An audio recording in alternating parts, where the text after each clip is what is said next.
the little town of Mount Airy might be home to one or two famous sons, such as Ang and Chang, the original Siamese twins, and of course, Andy Griffith. But it is perhaps more widely represented by another local celebrity, the world's premier white granite. Mount Airy is the home of North Carolina Granite Corporation. North Carolina Granite has been in continuous operation since 1889. It was started by a company called Thomas Woodruff and Sons out of Greensboro, North Carolina, who had a contract to build something connected with the railroad from Greensboro to Mount Airy. They needed a source of raw rock product for projects on the railroad. They heard about a 40-acre exposed rock in this area and came up, visited, looked at it, and they actually purchased the land and started extracting stone to be used on the railroad. It is considered to be the world's largest open-face granite quarry. There may be larger quarries, gold mines, coal mines, but as far as granite quarries, this is considered to be the world's largest open-face granite quarry. The process of extracting the stone is a testament to the power of water, with a big boost from the latest technology. We use a machine called a water jet that actually cuts a slot in the stone about 2.5 inches wide up to 21 feet deep.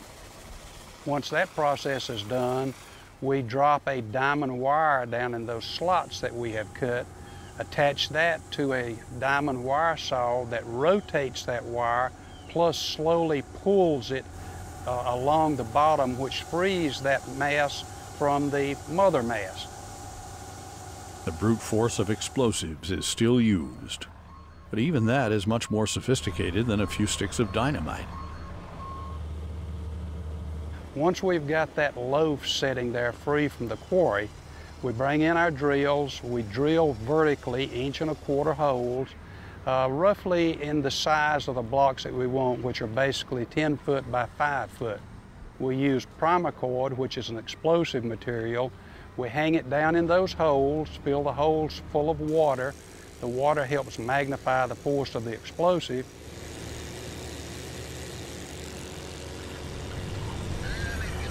It's a non-electric fire. Cuts it off. Primer goes in this. Hooks on that. This is what's called a lead line. Got a little connector, ties them together.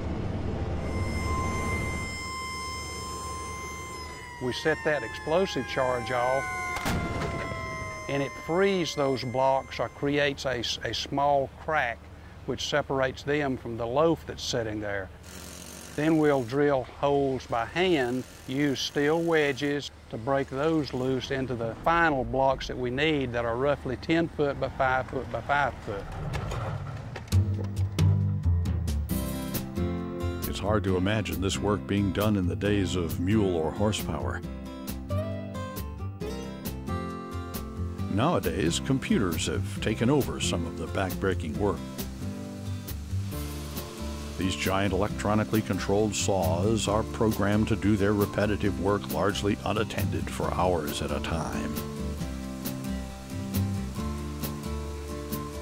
Despite all the computerized machinery, there are still some things that are just better done by hand. And it's the hand of a skilled craftsman that is needed to give final shape and finish to the custom-designed pieces of whatever sculpture or fountain or monument a customer has ordered. We call it the big shed just because it's a big building. Within that building, we use handheld products to fabricate mostly custom products to go on buildings. The people who work in here are skilled individuals who've learned their trade over the years of working here, and they have a lot of experience.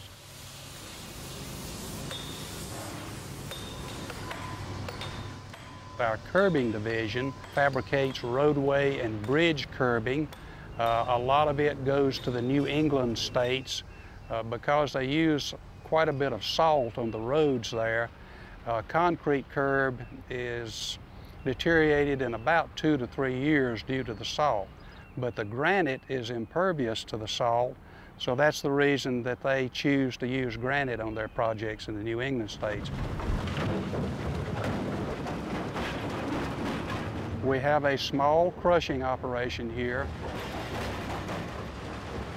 If we didn't have this crusher, we basically would eventually be under a mountain of waste and have no way of getting rid of it.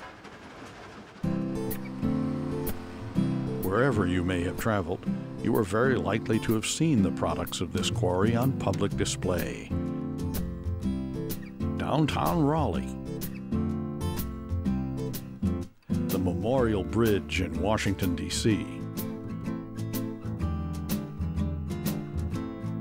and one of the most famous, the Wright Brothers Memorial at Kill Devil Hills.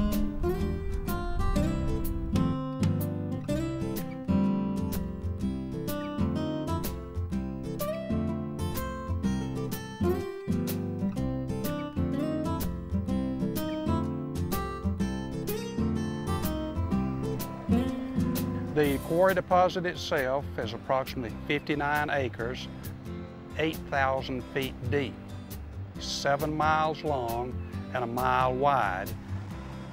Despite the many millions of tons of granite that have been extracted so far, the company can take comfort in the fact that they won't be running out of rock anytime soon.